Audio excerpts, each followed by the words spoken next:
So We have a, so the time code out is through a cable, so Sort this of. will be wired camera? No, we Okay. have a way around that. A way that we've tested and seems to work. And it's some other people that John knows, some audio people he knows, have tested this method and it works really well.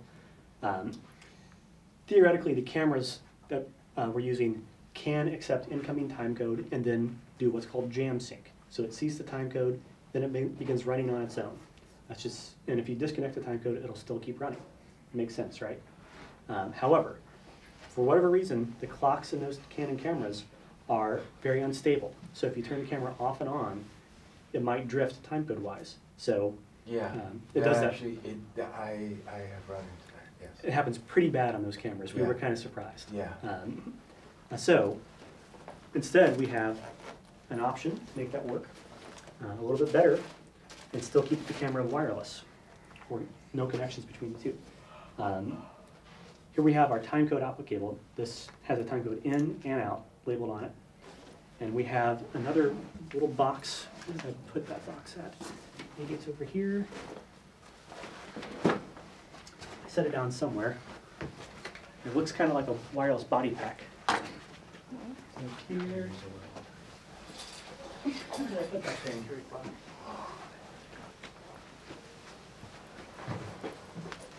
I seem to have misplaced the Denecke box. Oh, Can you see? here it is. Oh, there it was. I think you told me that was there. You didn't. I'm sorry. There you go. Thank you. I was actually looking for the jam sync cable. That wasn't No, covered. yeah, I got it. Yeah. Let me know what else I can do. Sure. All right, so this is a little timecode box for jamming timecode to the cameras. This is just a standalone box. It's not over wireless connection or anything.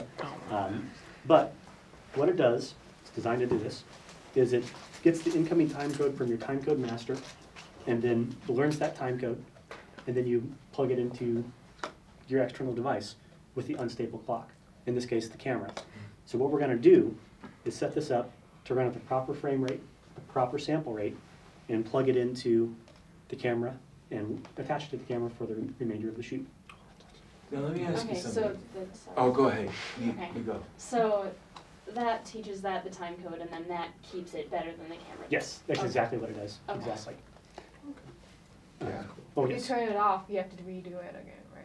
No, well, you don't need to turn this off all I day mean, long. the camera, if you turn it No, off. that's the thing. Yeah, This is that's great. what it does. The camera will just automatically follow it. If you turn the camera off and on, battery change it, change cameras, Does that use whatever you phantom want to do. power or is it battery operated? It's battery operated. Were you gonna say something? No, I was thinking of the 24 frame sync for, let's say, some kind of monitor for the camera, and I was trying to figure out if there was a way that we could jury-rig that somehow to a monitor for the camera. Rather than using it for sound, but that's not going to work. No. Yeah. Oh, I see what you're saying. No, that wouldn't work. Right. Because this doesn't actually, nothing is transmitted from here. It just learns it manually. Learns Yeah. Okay. So if you put this at 30 frames per second, in order to make this learn it, just for the process of a single shot that you were syncing up to do something at 30 frames, you could do that. Absolutely. Okay. But then you would have to then come back, Readjust it. and readjust. Okay. Absolutely. Okay. I'll tell you some alternate ways to do some of this stuff as well. This has a couple switches on the inside of it that are closed off by the battery compartment. The batteries last for about 48 hours of continuous runtime, so it's pretty good time. Always keep a few spare sets of batteries around though for the. Is there a light on it or something? Yes, there is. Okay. I'll show you that in a second. But equally important to the lights are the switches on the inside. One switch controls the word clock, which is not really relevant to anything we're doing, but you should always keep it set to 48K, of course. This switch is called a DIP switch. It stands for dual inline package. It's kind of a confusing chart here. So it says word clock, 00, 44.1. That means if both switches are down, it's 44.1. 01, if switch 1 is down, switch 2 is up, it's 48K, which is where it should always be. And we'll put little labels on that and everything to make sure that's clear. The other important switch here is this little adjustable switch on the inside. That controls the frame rate. It can do all kinds of different rates, and you'll need to adjust that with a screwdriver to the proper rate. Of course, so I brought a little screwdriver along. I'm sure we'll put one in, we have a little multi-tool that's going to go in all the packages with a wrench and a screwdriver and pliers and stuff. Great. So, what frame rate do we want to be at? 23.916. So it says that is position 4 on the switch. So I'm just going to take the screwdriver and adjust that so there's a little arrow on there that goes to position 4. I'll pass this around in a second. Then there's a button right here. You have to hold down that button, and when I do, you'll see that the light starts to flash very, very rapidly. That means it's looking for timecode. It wants to see timecode at this point, and it hasn't seen it yet. Then I can put the battery pack back on, and we know that we're generating 23976 out of the recorder. It's coming out of the timecode out. There's a little 1/8 inch jack input on this. We have a little adapter to go from the regular BNC timecode to 1/8 inch, and I'm going to plug that in, and you see the light change almost instantly. Now I unplug it. It's outputting timecode at the same time as this box, as the sound devices box. Go over and smash them. Exactly. And unfortunately, those cameras don't have stable clock, otherwise this would be even easier. But since they are a little unstable, we need to take the box over to the camera and hook. There are two outputs here. There's a timecode out and a word clock out. You can ignore the word clock out. The timecode out needs to go to the timecode in of the camera, and the camera will need to be set up in the proper mode. You want to to read it automatically. over here and just show us where that is? Absolutely. Is that the same camera? Okay. Great. John, is there a BNC, a little shorty BNC? I have a longer BNC. That's great. It might have things. Recalibrate everything? Yes, Okay. that's right. In fact, you'll calibrate even more. Can I grab a new battery because I don't want it to die in the middle of this? That's also warm and cute. It's kind of adorable. Move that this way. Yeah, let's move the camera a little bit this way so it gets into the frame of our demo a little bit Curl better. up around the fire. Oh, thank you. It's going to be a great Thanksgiving. Thank you, guys. Is that good? Yeah, that's better. Okay.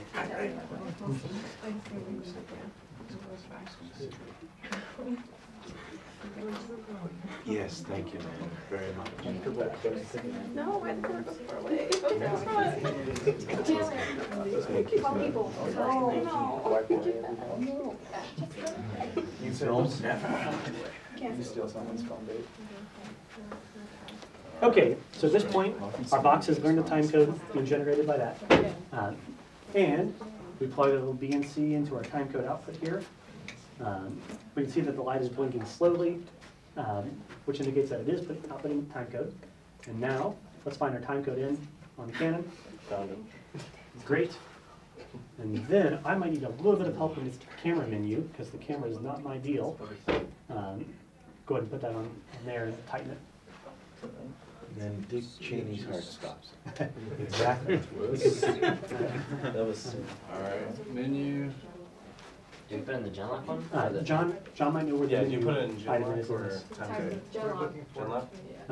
Okay, so no, it goes into it goes into the timecode. Aha! Thank you for noticing that. Good eye. So Genlock and timecode are very different things. But, just as a side note, while you're looking at the menus, a lot of video engineers generically refer to the term sync. Oftentimes, they're talking about Genlock. Sometimes, they're talking about word clock. And occasionally, they're talking about timecode.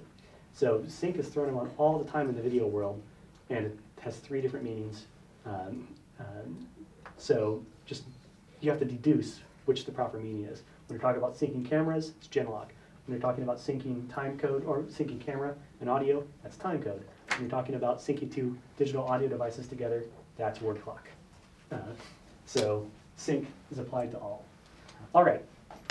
So we have timecode spitting out of here into there, and we got into the menu and Dan has So found it. now that Share I'm in there, timecode in, okay, we're in timecode in, there's a 24p TC sync.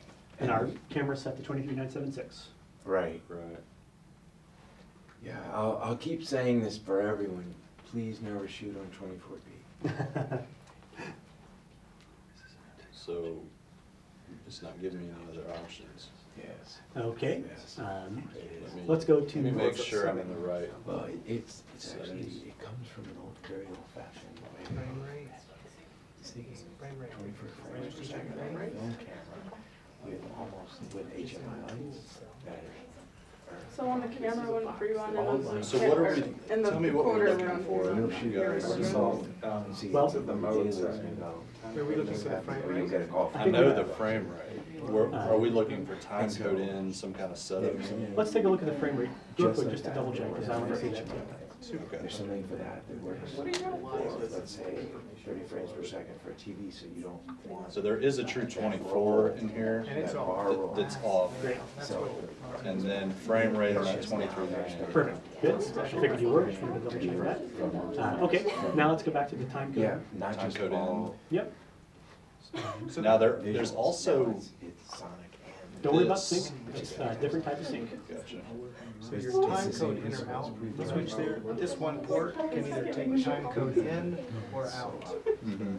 And you're setting up in a menu, whether it's I see there's coming this- in this or mode spit it out. Gotcha. Share that with everybody. Yeah. So they'll know. Everybody? There's an important menu item in the camera about time code. The time code in is also the time code out, depending on the camera settings. So if you're using this as a master, you would want that to be the output. But we're generally going to use this as the slave. So this will be set to time code in, usually in the menu. And there's a little, it's just above the wrench. Right there, it's got the little zeros. And then Okay. toggle in. And time code in. We're on time code, and that's good. Now, Right. let's go to mode Mode. and click on preset. Preset's fine. Okay. Now, in run, we don't want to be in record run. It would only be showing time code when it's recording. We want to go on free run. So now, as soon as it hit free run, you can see that the time code appeared in the window. So now it's receiving time code. Let's see what happens if I disconnect this. It still runs, right? Why does it still run? Any idea? It's freely running. It's on free run mode. But now it's running off of its own internal clock, which, as we know, is not stable, and it's going to become unsynced. So we need to go ahead and make sure this is plugged back in. Let's see if we can see the numbers jump when we plug this back in. Keep a close eye on it, and here it comes. I can't see. Yep, I saw a jump. Yeah. Let's watch it again. I'll unplug it. We may not drift too much here, but here we go. The white Yep. background is It jumped. The camera runs faster than I don't know. the regular time code. All right, so we're on free run, and So will it record at a slower rate than when it has that in there? the camera would be recording, in essence, at a faster rate. Or faster? Yeah, So how do we avoid it? Do we plug it in all the time? stays in plug in all the time. In this case. That makes sense. But what you can do, and what I would recommend is, after a couple hours of running, you never know. I mean, this is still running on its own. Every once in a while, when you're on a break, when you're in between scenes, just take a minute, plug this back into the unit over here, just for a second. Oops, where's my plug? Just plug it back in here, for a second, and then run it back over here, plug it back in, and now we know we're still synced up. And how is that little box on energy efficiency? 48 those hours on a batteries- single battery of Okay. continuous runtime. Cool. So you can go a pretty long time, but always keep backup batteries. Is there an on-off switch when we're not using? Yeah, if you want to turn it off, you just have to hit the button in here, the white button again, press and hold it for a while, and then it'll light up, and let go, and now it's off. Is there a camera mount for that? We are working on that. Yes. A little baggie you can strap to the tripod maybe? Well, Some When we're using the camera in the bare bones setup like this, we'll use a piece of Velcro and find a way to Velcro it to the camera in a safe location. Is there a spot on the mat box? When it's On in, the- when it's in the studio setup, we'll mount it to one of those cheese bars Okay. that you guys have seen and we'll be presenting here shortly. Yeah. Cheese It'd bars. be cool if we could find a cold shoe mount for that. Like We so. built for one. The problem is with the portable setups, the cold shoe mount is already being used by It's just a the big monitor. square. So, It has holes that you can like mount stuff onto. okay, I forgot those. That's pretty cool. so now we got time code. Can you hang on one minute? Yeah, sure. We got time code running on the camera, on the machine. Now, let's take a look to make sure our timing is the same. Tell me where to position this. Go ahead and focus on that time code. Nice, yeah, you can focus on it. Cool. Oh, you're gonna do a time code test on the screen. This is That's right. very clever. Yeah, it's awesome. No, this is just to remove the camera or the camera. I've been saying it. All right. Okay. Rolling. Very excited. Great. So if you see the time code on the sound devices recorded on the screen, it should line up right with the Time time on code the in the camera. upper right corner of the viewfinder. So that's kind of a convenient way to double check yourself if you need to. Let's go ahead and disconnect the little box. While it's recording, is You that don't even okay? need to wait. You can just let the camera sit there. All right. Now I want you to power the camera off and power it back on.